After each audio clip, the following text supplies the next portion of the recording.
नमस्ते दोस्तों, मैं श्री ज्योति आज की बात में आप सबका स्वागत करती हूँ। आइए आज की बात कर लेते हैं।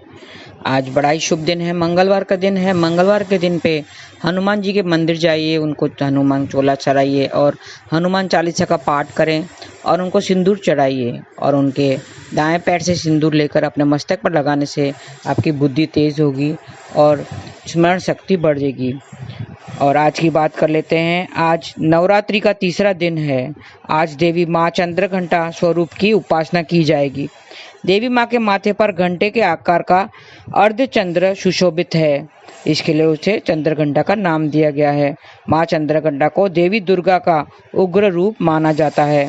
माता चंद्रघंटा को गाय के दूध से बनी खीर का भोग लगाना चाहिए। और आज माँ चंद्रघंटा के मंत्र का जाप से परेशानियों से छुटकारा मिलता है। और माँ चंद्रघंटा का मंत्र है ओम देवी चंद्रघंटाय नमः। ऐसा मंत्र जाप कीजिए तो आपकी सुख समृद्धि और सारी परेशानियां दूर हो जाएगी, सुख समृद्धि मिलेगी। नवरात्रि के तीसरे रंग देवी माँ के पैरों को रंगने के लिए आल्टा दिया जाता है। सिर के लिए सिंदूर और देखने के लिए दर्पण दिए जाने का विधान है। तो इसके बारे में मैं डिटेल में अंत में बताऊंगी। तीसरे दिन के बारे में, नवरात्रि के बारे में थोड़े से उपाय बता देती हूँ। आज प्रीति योग है और फिर उसके बाद आयुष्मान योग लग जाएगा। रूठों को मनाने, प्रेम का विस्तार करने के लिए प्रीति योग शुभ होता है। और आयुष्मान भव का आशीर्वाद लंबी आयु के लिए दिया जाता है। तो आयुष्मान योग में किए काम लंबे समय तक शुभ फल देते हैं। उनके नाम के अनुसार आपको लंबे समय तक शुभ फल मिलते हैं। और आज रात 8:31 तक विशाखा नक्षत्र है। विशाखा 16वां नक्षत्र है और इसका संबंध ये स्वामी देवगुरु इसके अधिपति स्वामी हैं और इनके 3 चरण हैं। और इस नक्षत्र में जो पैदा हुए हैं उसमें कारीगरी, चित्रकारी, औषधि संबंधित काम शुभ होते हैं। और इनका संबंध विकंकट के पेड़ से बताया गया है। तो आज उनकी पूजा आराधना करें और मंत्र चांट, देवी माँ का मंत्र चांट करें। ओम ऐं ह्रीं क्लीं चामुंडाय विच्चे। ये कल भी मैंने बताया था। ये 9 दिन आपको यही मंत्र आपको जाप करना है। ओम ऐं ह्रीं क्लीं चामुंडाय विच्चे, ऐसा मंत्र जाप करते रहिए।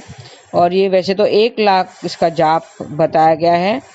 तो आप जितना आपको संकल्प करना है पहले संकल्प कीजिए और उसके बाद जाप कीजिए और फिर जाप करने के बाद में माता को समर्पित कर दीजिए।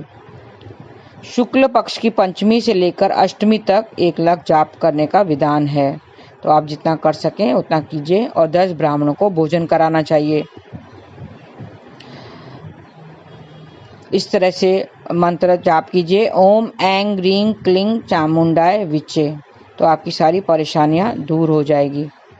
और अब थोड़ा सा नवरात्रि के बारे में जान लेते हैं। शारदीय नवरात्रि का आरंभ हो चुका है। इस साल नवरात्रि 15 अक्टूबर से शुरू हो चुकी है, जो 24 अक्टूबर तक चलेगी। दुर्गा माता का रूप मानी जाती है चंद्रघंटा माता। नवरात्रि का तीसरा दिन माता चंद्रघंटा को समर्पित है। पूरे विधि विधान से माता चंद्रघंटा की उपासना करने से जीवन में सुख समृद्धि बनी रहती है। इसके लिए हम इसकी विधि वगैरह सब जान लेते हैं। माँ चंद्रघंटा का पसंदीदा रंग लाल है, तो आज आप लाल रंग के कपड़े आप पहन सकते हैं। चंद्रघंटा का पसंदीदा फूल गुलाब और कमल है और उनका पसंदीदा भोग दूध से बनी हुई खीर और दूध की बनी मिठाई। इसकी पूजा विधि जान लेते हैं। सुबह उठकर स्नान करके मंदिर साफ करें। दुर्गा माता को गंगा जल से अभिषेक करें। मैया को अक्षत, लाल चंदन, चुनरी, सफ़ेद और लाल पुष्प अर्पित करें। सभी देवी देवताओं का जलाभिषेक कर फल, फूल और तिलक लगाएं। प्रसाद के रूप में फल और मिठाई चढ़ाएं। घर के मंदिर में धूप बत्ती और घी का दीपक जलाएं। दुर्गा सप्तशती और दुर्गा चालीसा का पाठ जरूर करें। फिर पान के पत्ते पर कपूर और लौंग रखकर माता की आरती करें। अंत में क्षमा प्रार्थना करें, क्षमा याचना करें। तो ये विधि है, आपको विधि पूर्वक सब पूजा करनी है और माँ चंद्रघंटा का मंत्र है ओम देवी चंद्रघंटाय नमः। तो ऐसा आप जाप करके आज का दिन व्यतीत कीजिए, तो आपकी सारी परेशानियां दूर हो जाएंगी। अब थोड़ा कृष्ण कथा में ज्ञान की बातें कर लेते हैं। मैं उसमें एक स्टोरी बताती हूँ, आप ध्यान से सुने, बहुत ही अच्छी स्टोरी है। एक चील आकाश में उड़ रही थी। वो नीचे की ओर आते हुए नदी किनारे में देखकर नदी किनारे पे आके बैठ गई। जमीन पर आई और नदी किनारे तालाब था, तालाब बना हुआ, तालाब के किनारे बैठ गई। सुंदर फूल खिले हुए थे आसपास, बहुत सुनहरा दृश्य था।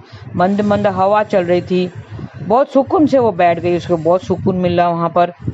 फिर थोड़ी दूर उसने नज़र घुमाई तो सामने एक मांस का टुकड़ा दिखाई पड़ा। वो जाकर उसे नोचने लगी, क्योंकि उसका आहार ही मांस का टुकड़ा है, मांस है, तो उसे वो खाने लगी। थोड़ी देर में बहुत सारी चील वहाँ पर आ गई और उस सब एक साथ मांस के टुकड़े पर झपटने लगी। पहले वाली जो चील थी, जो तालाब के किनारे बैठी हुई थी, उससे बड़ी तकलीफ होने लगी। कोई यहाँ से खींच रहा था, कोई वहाँ से खींच रहा था। वो मांस के टुकड़े को सब हथियाने में लगे थे, उसे बहुत परेशानी हो रही थी।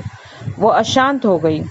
वो सोचने लगी कि मैं पहले कितनी सुकून से वहाँ तालाब के किनारे बैठी थी और ये मुझे क्या हो गया, मेरा मन अशांत हो गया है।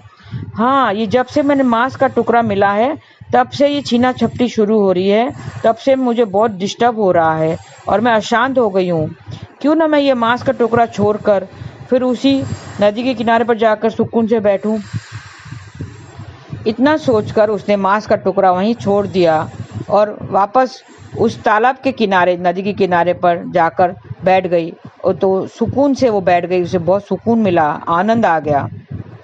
तो ऐसे ही ये जो कहानी है, इससे हमें क्या सीख मिलती है? हम भी ऐसा कर सकते हैं, हमने भी ऐसा करना चाहिए। इन संसार के कुछ ऐसे सुख हैं, हम उसके पीछे तो जाते हैं, सब उसके पीछे जाते रहे, लेकिन ऐसे सुख ना, हमें सुख नहीं मिलता है और दुख मिलता है, परेशानी मिलती है। तो ऐसे सुखों को छोड़ देना ही अच्छा होता है। हम अपनी शांति खुद ही गंवाते हैं। अगर हमें ऐसे सुखों को त्यागना भी पड़े तो हमें त्याग देना चाहिए, छोड़ देना चाहिए।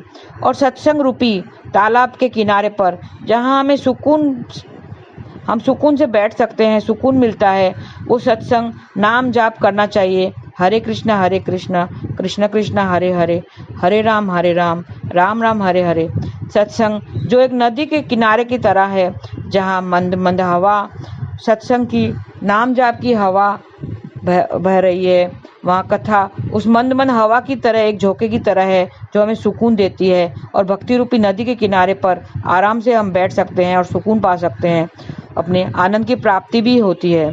अगर ऐसा सुख जिसमें हमें अशांति मिलती हो, दुख मिलता हो, उसे छोड़ देना ही अच्छा होता है, उसे त्यागना ही अच्छा होता है।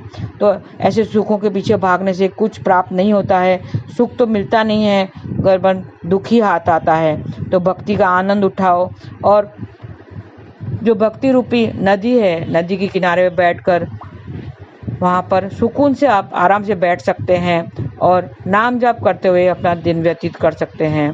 तो नाम जाप कैसे करना है?